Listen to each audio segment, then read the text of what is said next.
Assalamu alaikum CS students. This is Mohammad Asif Khan Durrani and today's lecture is addressed to CAF for Business Management and Behavioral Sciences BMBS students. And chapter for today is chapter number 4 Managing Change. हमेशा की तरह मैं सबसे पहले अपनी teaching methodology के बारे में जिक्र करूंगा. My lectures, first of all, telling you about that, all my lectures are bulletized. Bulletized lectures से क्या आप लोगों को मदद हासिल होगी? Number one, it helps in teaching one concept at a time. आप लोगों को जो है ना रिटेन करने में और अंडरस्टैंड करने में हेल्पफुल रहेगा. और दूसरी चीज ये है कि मेरे सारे के सारे लेक्चर्स स्टडी टेक्स्ट पे बेस करते हैं, स्टडी टेक्स्ट के वर्ड्स और उसी की लैंग्वेज इस्तेमाल की हुई है. And that too its latest version learning techniques. मेरे टीचिंग मेथोडोलॉजी में सबसे इम्पोर्टेंट चीज जो है वो लर्निंग टेक्निक्स है. And it is based on learning points and understanding points. सबसे पहले ये है कि कुछ चीजें जो आपको याद करनी है वो मैंने बोल्ड एंड अंडरलाइन की हुई है, और जो आप लोगों को समझनी है मैंने उसको खासा डिफरेंशिएट किया हुआ है. क्योंकि अक्सर स्टूडेंट्स का प्रॉब्लम होती है कि कुछ चीजें आप लोगों को याद करनी है, सर याद क्या करें, समझे क्या है, क्योंकि हर चीज आप याद नहीं कर सकते. इसी तरीके से हर चीज को आप सिर्फ अपनी अंडरस्टैंडिंग पे नहीं छोड़ सकते. To pass the paper, you need to make a blend of both. Acronyms and arrangements. BMBS हमें कुछ acronyms provide करता है, plus I have added more acronyms to it ताकि हम लोगों को concepts को retain करने में आसानी हो. और bullets की arrangement भी इस तरीके से की गई है, logically arrangement की गई है कि आप लोगों को याद करने में, समझने में आसानी होगी. प्रैक्टिस क्वेश्चंस हमारे नए स्टडी टेक्स्ट के वर्जन के अंदर प्रैक्टिस क्वेश्चंस जगह जगह मौजूद है, and we will be dealing with those as well. Past paper question. Key to passing BMBS paper is past paper questions, and we will be covering most of them. Drafting, SAM based. Drafting मैं समझता हूँ learning technique के बाद सबसे important चीज teaching methodology के अंदर है ड्राफ्टिंग. अगर आपने जो 6 months 180 days में जो एफर्ट्स किए हैं, अगर आप उसको एग्जामिनेशन 180 मिनट्स में कन्वर्ट नहीं कर सकते through drafting, so all is in when. आपकी सारी क्लासेस फजूल हो जाएंगी. लिहाजा मैं सिर्फ पास पेपर आप लोगों को दिखवाऊंगा नहीं, बल्कि उनकी ड्राफ्टिंग, उनको कैसे ड्राफ्ट करना है एग्जाम के अंदर, वो भी सिखाऊंगा. And that will be exam based और SAM based. What is SAM based?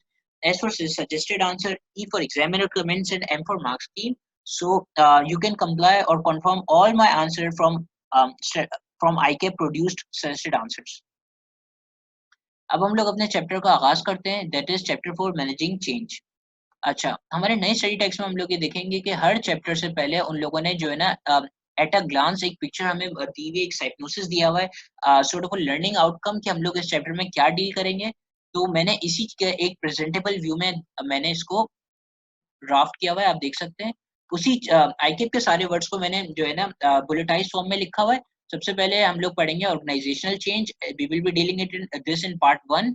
उसमें हम लोग पढ़ेंगे कि चेंज है क्या और चेंज की टाइप्स क्या है. why change happens, we will be dealing with this in part 1 as well, जिसमें हम लोग इंटरनल और एक्सटर्नल रीजंस फॉर चेंज बताएंगे. रिएक्शंस टू चेंज, चेंज के क्या रिस्पॉन्स हैं. चेंज मैनेजमेंट, चेंज को इनकॉर्पोरेट कैसे किया जाए, और डील और चेंज की जो प्रॉब्लम्स जो है हम लोगों को रिसीव होते हैं, हम लोगों को डील करना पड़ता है, और सो उनसे कैसे निपटा जाए, ये हम लोग चेंज मैनेजमेंट में पढ़ेंगे. एंड मॉडल्स फॉर चेंज में डिफरेंट पर्सनैलिटीज है जिनके view points about change, we will be discussing that too. However, for the sake of this video, we will be discussing part organizational change and why change happened. That is our first two boxes. अच्छा, सबसे पहले ये मालूम होना चाहिए कि change होता क्या है. सो आईकेप ने इसको डिफाइन और एक्सप्लेन किया हुआ है. आप देख सकते हैं कि 3 पैराग्राफ्स दिए हुए हैं. इसमें कुछ ऐसी चीजें जो कि अंडरस्टैंड करने की हैं, कुछ ऐसी चीजें जो कि याद करने की है. However, ICAP does not distinguish between them. लेकिन मैंने इसी चीज को एक प्रेजेंटेबल व्यू में दिया हुआ है जिसमें आप लोगों को क्या याद करना है, क्या समझना है, आप लोगों को समझ में आ जाएगा. ये सबसे पहले 1.1 डिफाइन एंड एक्सप्लेन में आके बोलता है कि change refers to an event that occurs when something passes from one state और फेज टू अनदर. आप एक सिचुएशन से दूसरे सिचुएशन में जंप करेंगे, उस जंप को चेंज कहते हैं. वो जंप एक इवेंट है जिसको हम चेंज कहते हैं. एक लेमन सी एग्जांपल देता हूँ. Water when it is in solid form, अगर फ्रॉम सॉलिड अगर इसको ट्रांजिशन करते हैं हम लोग टू लिक्विड फॉर्म में, तो हम लोगों को इस एक इवेंट में इसको गुजारना पड़ता है. That is called event of evaporation. So that event for evaporation is an example of change. It occurs when a state of equilibrium is disturbed and a new state of equilibrium is found. हाँ, तो ये state of equilibrium की हम लोग बात करें तो equilibrium कहते हैं एक बैलेंस स्टेट को। एक बैलेंस स्टेट से एक नए बैलेंस स्टेट पर हम लोग जो है ना जंप करते हैं, तो उस ट्रांजिशन को भी हम लोग चेंज कहते हैं। फॉर एग्जांपल हम लोग मैट्रिक में थे या ओ लेवल्स में, आप लोगों का ओ लेवल्स का बैकग्राउंड है, तो अगर आप लोग वहां पर आधा घंटा पढ़ते थे तो वो आप लोग का एक बैलेंस स्टेट था, आप लोगों के पेपर भी पास होते थे, उसमें अच्छे मार्क्स भी आए थे। However, in ICAP, you need to study at least 1 or 1.5 hour every day on daily basis, ताकि आप लोगों को जो है ना पेपर आपके क्लियर हो जाए। तो ये एक नया स्टेट ऑफ इक्विलिब्रियम होगा, ये एक नया बैलेंस होगा जो कि आप लोग अब जो कुछ आप लोग इस बैलेंस को अचीव करने के लिए इनकॉर्पोरेट करेंगे, that incorporation will be change. आगे बढ़ते हैं। Organisational change refers to changes in strategy, resource allocation, asset disposal etcetera. Organisational change की अगर हम बात करें तो ऑर्गेनाइजेशनल चेंज में स्ट्रेटजी की चेंजेस, फॉर एग्जांपल हम लोग मेल के कॉस्ट्यूम्स बनाते थे, हम लोग फीमेल जेंडर में भी हम लोगों ने अपने कॉस्ट्यूम्स इंट्रोड्यूस करवा दिए। रिसोर्स एलोकेशन, हम लोगों की रिसोर्स हम लोगों ने फॉर एग्जांपल हम लोग अपना सारा पैसा जो है फॉरेन मार्केट्स में लगाते थे, हम लोगों ने डोमेस्टिक प्रोडक्शन भी स्टार्ट कर दी है। एसिड डिस्पोजल, एसिड डिस्पोजल की हम लोग बात करें तो फॉर एग्जांपल एक प्लांट एंड मशीनरी बेच दिया, तो ये बहुत बड़े बड़े फैसले हैं। और reengineering of organisational structure, hierarchy की यहाँ पे हम लोग बात करते हैं कि फॉर एग्जांपल मेरे पास एक सेल्स का डिपार्टमेंट था और वो सारे के सारे डायरेक्ट सीईओ को रिपोर्ट करते थे, तो मैंने सेल्स का हेड एक जो है ना हायर कर दिया, हेड ऑफ सेल्स डिपार्टमेंट। फिर हेड ऑफ सेल्स डिपार्टमेंट जो है ना सीईओ को रिपोर्ट करता है, तो मैंने री इंजीनियरिंग की ऑर्गेनाइजेशन स्ट्रक्चर में। तो जो बहुत बड़े बड़े चेंजेस होते हैं ना in strategy, resource allocation, asset disposal या फिर हायरार्किकल चेंज, तो ये बड़े बड़े चेंजेस ऑर्गेनाइजेशनल चेंज कहलाते हैं। अच्छा, ऑर्गेनाइजेशनल चेंज किस पे डिपेंड डिपेंड करता है और ये किससे इन्फ्लुएंस हुआ हुआ है? इंटरनल और एक्सटर्नल फैक्टर्स हैं इसके, we will be discussing that too. अच्छा, इसके बाद आईकेएप बोलता है कि ऑर्गेनाइजेशनल चेंज नेसेसरी क्यों है? Organisational change is necessary to maintain a competitive edge. सबसे पहली तो ये बात है, कॉम्पिटिटिव एज का मतलब अपने कॉम्पिटिटर पे आप जो है सबकत हासिल कर लेना। फॉर एग्जांपल दो रिटेल आउटलेट्स हैं डबल रोड पर, बिल्कुल अपोजिट, एक दूसरे के अपोजिट, दोनों सेम जो है ना गुड्स एंड सर्विसेज प्रोड्यूस करते हैं। तो एक रिटेल आउटलेट को दूसरी रिटेल आउटलेट से कॉम्पीट करने के लिए कुछ चेंजेस इंट्रोड्यूस करनी पड़ेंगी। फॉर एग्जांपल दोनों ग्रोसरी आइटम्स जो है ना सेल करते थे, तो एक ग्रॉस एक रिटेल स्टोर जो है ना उसने दूसरी सर्विसेज भी इंट्रोड्यूस करवा दी। फॉर एग्जांपल बैलेंस कार्ड की सर्विसेज, जिसकी वजह से लोग बैलेंस भी जो है ना बैलेंस भी बाय कर लेते हैं और दूसरी चीजें भी बाय कर लेते हैं। तो ये आप लोगों का चेंज की एक एग्जांपल हो गई। दूसरी बात, टू रिड्यूस ऑपरेटिंग कॉस्ट। आप लोग देख सकते हैं कि किस तरीके से ई कॉमर्स जो है का पॉपुलैरिटी रिसीव कर रहा है।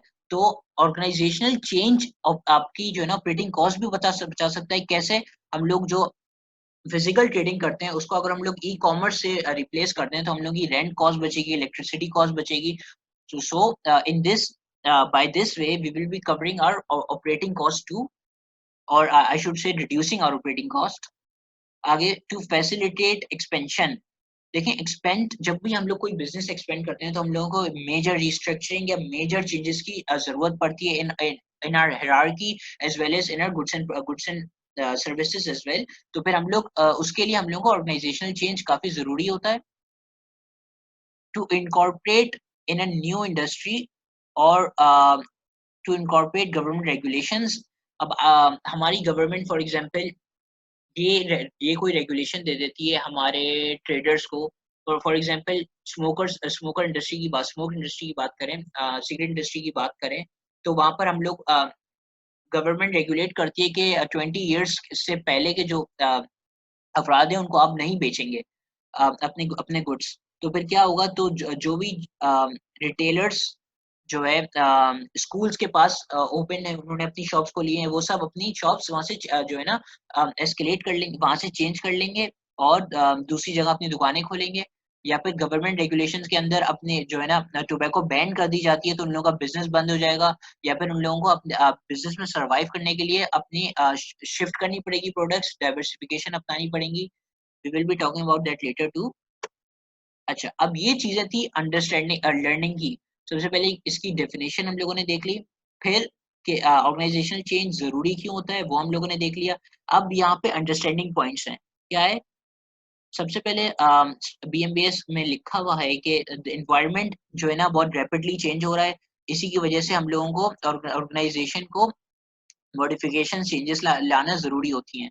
इसके अलावा ये लिखा हुआ है कि ऑर्गेनाइजेशंस जो है नीड फॉर चेंज क्यों एक्सपीरियंस करती है, in order to be innovative और to progress with the changing times. इसके लिए जो है हम लोगों को चेंजेस इंट्रोड्यूस करनी चाहिए वक्त के साथ साथ, और हम लोगों को चेंजेस जरूरी होती हैं in order to enter new markets और in order to deal with new situations. अच्छा, तो ये आईकेप ने किस तरीके से बताया था इतना कुछ, इस तरीके से आप देख सकते हैं कि पूरे जो मैंने अभी को आप लोगों को सारी बातें बताई हैं आईकेप ने उसको 3 पैराग्राफ्स में बता दिया, और ये कितना वेग है आप देख ही चुके हैं। लिहाजा अ, मेरी प्रेजेंटेशन से आप लोगों को ये आप लोगों को हेल्प रिसीव होगी कि गो टू यस, कि आप लोगों को जो है ना एक प्रेजेंटेबल व्यू मिलेगा कि आप लोगों को क्या चीज याद करनी है, क्या चीज समझनी है, ये आप लोग आराम से समझ लेंगे। Moving on to a next slide, nature of change. ये फिर आईकेप ने अपने जो है ना व्यू में बताया हुआ है, अपनी स्लेट टेक्स्ट में बताया हुआ है कि what are the types of change. आईकेप कहता है कि चेंजेस ईदर प्लान्ड और अनप्लान्ड, उसके बाद उसके बारे में बताता है। फिर आईकेप कह रहा है कि इट इज इंक्रीमेंटल और ट्रांसफॉर्मेशनल, फिर उसकी डेफिनेशन दी हुई है। फिर बोला है कि change is either a one off event और कंटिन्यूइंग प्रोसेस। तो आप देख रहे हैं कि किस तरीके से वेग तरीके से यहाँ पर मेंशन है। हाउएवर इसको प्रेजेंटेबल व्यू में हम कैसे पेश करें, मैं आप लोगों को दिखाता हूँ। नंबर 1, मैंने ब्रॉडली चेंज को 3 टाइप्स में डिफाइन किया हुआ है। First is planned versus unplanned change. Planned change को प्रोएक्टिव चेंज भी कहते हैं और अनप्लान्ड को रिएक्टिव चेंज भी कहते हैं। Second category is incremental change versus transformational change. Third category is one off event and a continuing process. तो ये हम लोगों ने देख लिया कि चेंज की क्या मेजर टाइप्स हैं, वो 3 टाइप्स हैं। अब हम लोग देखेंगे कि इन 3 टाइप्स में आईके क्या बताना चाह रहा है। Number 1, plan change. Plan change या फिर प्रोएक्टिव चेंज। प्रोएक्टिव का क्या मतलब है? किसी चीज को पाइनियर करना, फर्स्ट टाइम जो है ना फर्स्ट टाइम आप इंट्रोड्यूस करना, किसी और के जो है ना किसी के रिस्पॉन्स में नहीं आना, उसको हम लोग कहते हैं प्रोएक्टिविटी। तो प्रोएक्टिव चेंज का क्या मतलब है कि आप अपने बलबूते पे कोई चेंज इंट्रोड्यूस करें। So first thing is mention, it is deliberate and intended. ये आप लोगों ने पहले से सोचा हुआ होता है और उसको इट इज नॉट अनडेलिब्रेट, या आप लोगों ने गलती से कोई चेंज नहीं डाला हुआ होता, इट इज डेलिब्रेट। आगे क्या है? entity makes this change to move from an existing situation to a new situation। भाई मैं पहले जो है ना फिजिकल ट्रेडिंग करता था, मैं ई कॉमर्स में शिफ्ट हो गया।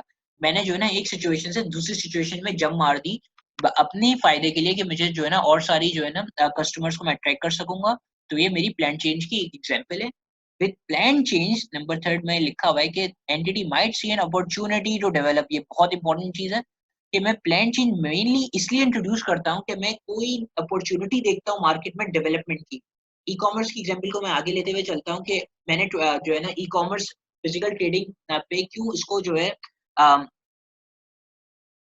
इसको मैंने इसलिए जो है ना चुना फिजिकल ट्रेडिंग के ऊपर, क्योंकि जो है ना 24/7 में ट्रेडिंग कर सकता हूँ। मेरी जो है जियोग्राफिकली मैं रिस्ट्रिक्टेड नहीं हूँ, मैं पूरी दुनिया में ट्रेडिंग कर सकता हूँ। तो ये मेरी एक अपॉर्चुनिटी टू डेवलप थी, लिहाजा ये प्लान चेंज के अंदर आती है। अनप्लान चेंज और रिएक्टिव चेंज। रिएक्टिव चेंज जैसे कि नाम ही बोल रहा है, ये रिएक्शन है, किसी के रिस्पॉन्स में ये रिसीव होता है। तो it is not intended in advance. अब कोई जो है ना रिटेल शॉप खुली, एक रिटेल शॉप खुली हुई थी, सामने एक और रिटेल शॉप खुल गई, जैसे मैंने आप लोगों को पहले बताया था। अब मैं इसको compete करने के लिए अपने अपने स्केल को बढ़ाता हूँ और मैं रिटेल शॉप से सुपर मार्केट जो है ना सुपर मार्केट पे ट्रांजिशन करता हूँ। तो वो मैं पहले से तो इंटेंडेड नहीं था, इंटेंशन मेरी नहीं थी कि मैं सुपर मार्केट खोलूंगा, लेकिन to react from change, sorry to reacting to competition, मैंने इस चेंज को इनकॉर्पोरेट किया। लिहाजा it was not intended, it was unplanned. It happens in response to developments, events and new circumstances. जैसे कि मैंने आप लोगों को अभी कंपटीशन की एग्जांपल दी, उसकी वजह से हो गया, या कोई इवेंट की वजह से हो गया, फॉर एग्जाम्पल गवर्नमेंट की रेगुलेशन आ गई फार्मास्यूटिकल इंडस्ट्रीज पे कि अब लोग अपना वेस्ट जो है ना समंदरों में जो है ना वेस्ट नहीं कर सकते, लिहाजा आप लोगों को कोई और पैसेज अपनाना पड़ेगा। तो हम लोगों ने उस वजह से कोई ना कोई चेंजेस अपनी ऑर्गेनाइजेशन के अंदर की। So that is unplanned change. इसी तरीके से कुछ कोई भी सर्कमस्टेंसेस अराइज हो जाती है जिसकी रिस्पॉन्स की वजह से हम लोग जो है चेंज इंट्रोड्यूस करते हैं, that is also a part of unplanned change. अच्छा, तीसरी बात, दोनों बात को कनेक्ट करते हुए आई क्या बोलता है कि unplanned change is often seen as a reaction to threat और एन एडवर्स इवेंट। अक्सर किसी धमकी की वजह से या कोई गलत इवेंट, कोई जो है अनफॉर्चुनेट इवेंट हो जाता है, तो उसकी वजह से हम लोग चेंजेस इंट्रोड्यूस करते हैं। So that is also part of unplanned change. For example, अगर हम लोग प्रेजेंट सर्कमस्टेंसेस को देख लें कि लॉकडाउन की सूरत हाल है, तो हम बहुत सारी जो है ना, बहुत सारे फिजिकल ट्रेडर्स ई कॉमर्स पर आ गए, इंटरनेट इस्तेमाल कर रहे हैं, इंटरनेट के जरिए अपनी ट्रेडिंग कर रहे हैं। तो ये अनप्लान्ड चेंज की एक जो है ना एग्जाम्पल है कि एडवर्स इवेंट एक हो गया, एक बुरा हादसा हो गया, तो अब हम लोगों ने चेंजेस इंट्रोड्यूस करना स्टार्ट कर दी हैं और world has come to e commerce. तो ये बात हो गई प्लान चेंज और अनप्लान चेंज की। अब सर इसको याद करने की बात करें तो हम लोग कैसे करेंगे? सबसे पहले ये एक दूसरे को कॉन्ट्रास्ट से याद करेंगे आप लोग। ये सबसे पहली बात क्या है? It is deliberate and intended. ये क्या है? इंटेंडेड है भाई। तो ये क्या है? It is not intended. इस तरीके से आप लोग याद करेंगे। फिर entity does this in order to move from existing situation to a new situation. एक सिचुएशन से दूसरी सिचुएशन में जंप करने के लिए एंटिटी ये करती है, और यहाँ क्या करती है? entity does this in response. सबसे important चीज है response. In response to what? It could be developments or events or new circumstances, etc. etc. तीसरी चीज क्या है? entity ये करती है development के लिए, ये introduce करती है changes, और यहाँ पर entity ये changes introduce करती है in order to respond or react to threat or any adverse event. तो ये एक दूसरे से कॉन्ट्रास्ट करेंगे तो आपको सिर्फ एक ही चीज याद करनी पड़ेगी, उसको रिवर्ट करेंगे तो दूसरी चीज खुद ब खुद आप लोगों को याद हो जाएगी। अच्छा, अगर हम लोग गौर करें तो ये कौन सा चेंज है? यहाँ पर मैंने एक जो है ना वन लाइनर दिया है ताकि आप लोगों को कॉन्सेप्ट अंडरस्टैंड करने में आसानी हो। ये एक ऐसा चेंज है जो कि हम लोग खुद से इंट्रोड्यूस करते हैं, खुद से, बगैर किसी रिएक्शन और रिस्पॉन्स के। और दूसरी तरफ ये एक ऐसा चेंज है जो कि हम लोग किसी वजह से, किसी डेवलपमेंट या सर्कमस्टेंसेस की वजह से हम लोग इनकॉर्पोरेट करते हैं। अच्छा, अब इंक्रीमेंटल चेंज की बात करते हैं। So what is this incremental change? Incremental change is a, सबसे पहली बात है, एक स्मॉल चेंज को कहते हैं। और दूसरी बात, this type of change happens without the need for major reorganisation और रीस्ट्रक्चरिंग। ना यहाँ रीऑर्गेनाइजेशन की जरूरत है, ना restructuring. Sir what is reorganisation? Reorganisation मतलब हम लोगों ने अपनी हिरार्की चेंज कर ली है। जैसे कि मैंने आप लोगों को पहले एग्जांपल दी थी, सेल्स में 3-4 लोग थे, हम लोग स्मॉल स्केल इंडस्ट्री चलाते थे, स्मॉल स्केल फैक्ट्री चलाते थे। उसमें हमारे पास जो प्रोडक्शन डिपार्टमेंट में 2-3 लोग काम कर रहे थे, वो डायरेक्टली सीईओ को रिपोर्ट करते थे। अब हम लोगों ने अपनी हिरार्की चेंज कर ली है और वो हेड ऑफ सेल्स को रिपोर्ट करते हैं, फिर वो सीएफओ को रिपोर्ट करते हैं, फिर वो सीईओ को रिपोर्ट करते हैं। So this is all about reorganisation. लेकिन हम लोग को एक इंक्रीमेंटल चेंज, स्मॉल चेंज में कोई मेजर रीऑर्गेनाइजेशन की जरूरत नहीं होती। रीस्ट्रक्चरिंग, रीस्ट्रक्चरिंग एक बहुत ब्रॉड टर्म है। ये आप समझ लें कि अपने जो है ना बिजनेस मॉडल को चेंज करना in order to make it more efficient. तो उसके लिए हम लोग जो सिस्टम्स एंड प्रोसीजर्स में चेंजेस लाते हैं उसको रीस्ट्रक्चरिंग कहते हैं। या फिर अगर मोटे लफ्जों में मैं बात करूं तो बहुत बड़ा चेंज कर लेना ताकि आप to in order to become cost effective, that is called restructuring. तो ऐसा कोई हम बड़ा चेंज यहाँ नहीं करते। तीसरी बात क्या लिखी हुई है? The entity should be able to adapt it easily. ये बहुत इजिली अडेप्ट हो जाता है क्योंकि ये एक बहुत छोटा चेंज है। However, ट्रांसफॉर्मेशन चेंज की बात करें तो ये एक बहुत बड़ा चेंज है, इट्स अ बिग चेंज। और इसमें क्या है? Major reorganisation is required, major restructuring is required, we have talked about this. इसी बात, it has a big impact on the entity, on its people. ये एक एडिशनल पॉइंट आई के अपने यहाँ पे डाला हुआ है कि जाहिर है अगर बिग चेंज है तो उसका रिजल्ट, उसका इम्पैक्ट भी बिग होगा। चौथी बात, transformational change requires change management skills. ये एक कोई छोटा मोटा चेंज नहीं है कि आराम से लोग इनकॉर्पोरेट कर लेंगे। It is not easy to adapt. लिहाजा we need change management skills, change managers in order to incorporate this change. Sir आपने बातें तो कर दी, अब याद कैसे करें इसको? याद आप ऐसे करेंगे, कॉन्ट्रास्ट में ये कौन सा चेंज है? ये स्मॉल चेंज है। ये कौन सा चेंज है? ये बिग चेंज है। अब यहाँ पर क्या है? मेजर रीऑर्गेनाइजेशन की जरूरत नहीं होती, ना रीस्ट्रक्चरिंग की जरूरत होती है। लेकिन आप लोग यहाँ देखें तो यहाँ पर क्या है? Reorganisation is required and restructuring is required. Similarly number third यहाँ पर है कि it should be easy to adapt easily. However, in contrast, यहाँ पर क्या है? Change management skill is required in order to adapt it. Change managers अगर नहीं हो तो ये मुमकिन है कि हमारा change जो है सही से introduce ही ना हो, लिहाजा we need change managers for this. And our third point is, आप लोगों को मालूम है कि ट्रांसफॉर्मेशनल चेंज है, बिग चेंज है, तो लिहाजा इसका जो इम्पैक्ट है वो भी बिग होगा। तो हम लोग इस तरीके से लिंक करते हुए जाएंगे तो इंशाल्लाह ताला आप लोगों को याद करने में बहुत आसानी होगी। अच्छा, one liner, what is incremental change? Incremental change is छोटा चेंज। वही छोटा सा चेंज को इंक्रीमेंटल चेंज कहते हैं। ये अंडरस्टैंडिंग पर्पस के लिए आप लोग समझ लीजिए। इन कॉन्ट्रास्ट विद बड़ा चेंज, ट्रांसफॉर्मेशनल चेंज क्या है भाई? बड़ा चेंज जो है आप ट्रांसफॉर्मेशनल चेंज कहलाता है। बड़े पैमाने पे आप किसी भी ऑर्गेनाइजेशन में चेंज लाएंगे, that is transformational change. Moving on, one off event, एक दफा का हो जाना। वन ऑफ का क्या मतलब है? चुटकी बजा दी, इट्स, ये वन ऑफ है, एकदम से हो जाना, इसका रिजल्ट फौरन मिल जाता है। आईकेप क्या कहता है? So that the entity moves quickly from the old state of affairs to a new state of affairs. अच्छा, यहाँ पर अगर आप गौर करें तो मेन चीज क्या है?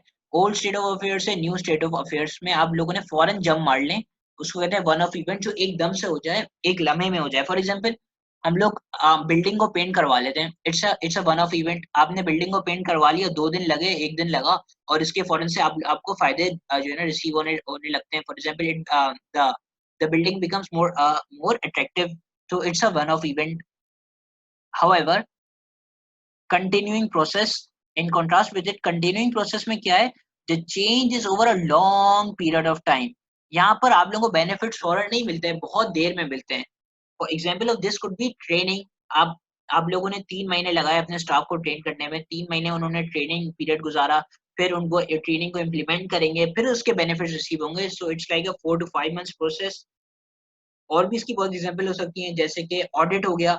ऑडिट टेक्स 2 to 3 months, तो 3 मंथ्स के बाद आप लोगों को जो है ना मैनेजमेंट लेटर के थ्रू आप लोगों को मालूम हो सकता है कि क्या क्या फायदे आप ऑडिट के, और आपकी एंटिटीज में क्या प्रॉब्लम थी, जो कि ऑडिटर आपको बताएगा, फिर उसका फायदा होगा। तो it takes a lot of time. तो अब इसको याद कैसे करें? बहुत आसान है, old state of affairs to a new state of affairs. सिर्फ ये बात याद रखें वन ऑफ इवेंट के अंदर, कि one off event the entity moves quickly from the old state of affairs to the new state of affairs. पुराने हालात से नए हालात में बहुत जल्दी ट्रांजिशन कर जाना, मूव कर जाना, हमारा वन ऑफ इवेंट चेंज कहलाता है। However, in a continuing process, जैसे कि नाम ही बता रहा है कि कंटिन्यू होता रहता है, it takes a long period of time. One liner, one off event वो इवेंट्स होते हैं जिसका रिजल्ट हमें फौरन मिल जाता है। जैसे कि मैंने आप लोगों को बताया, बिल्डिंग को हमने पेंट करवा लिया, it's a one off event, इसका आप लोगों को फायदा फौरन मिल जाएगा।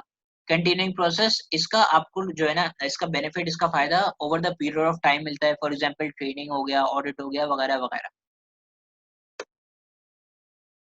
Moving on to next slide, triggers for change. Triggers for change, या फिर मैं आप लोगों को बोलूं कि वो चीजें जो कि चेंज को मोटिवेट करती हैं, चेंज को जो है ना इनकॉर्पोरेट करती हैं, जो चेंज की वजह बनती है, वो क्या चीज है? Number one, trigger for change are the reasons for making a change. लेजर से मैं थोड़ा सा आप लोगों को हाईलाइट कर लेता हूँ, हाईलाइटर से, यस। हाँ, सबसे पहले ट्रिगर क्या है? रीजंस, वो वजूहत हैं जिसकी वजह से चेंज आप जो है अपनी एंटिटी में इंट्रोड्यूस किया जाता है। Number two, what is a trigger for change? Trigger for change is a motivation to change. हर वो रीजन जो कि आपको मोटिवेट करता है चेंज अपनाने पर, that is a trigger for change. Third is a trigger for change is could be either from outside or inside the entity. Internal factors भी हो सकते हैं, external factors भी हो सकते हैं entity के that triggers for change. We will be discussing that in our next slide inshallah. External change factors. External change factors क्या हैं? External change factors का एक एक्रोनिम BMBS हमें प्रोवाइड करता है, that is PESTEL. What is PESTEL? P is for political factors, E is for economic factors, S is for social and cultural factors, fourth T is for technological factors, second E, our fifth point is for ecological factors, and sixth L is for legal factor.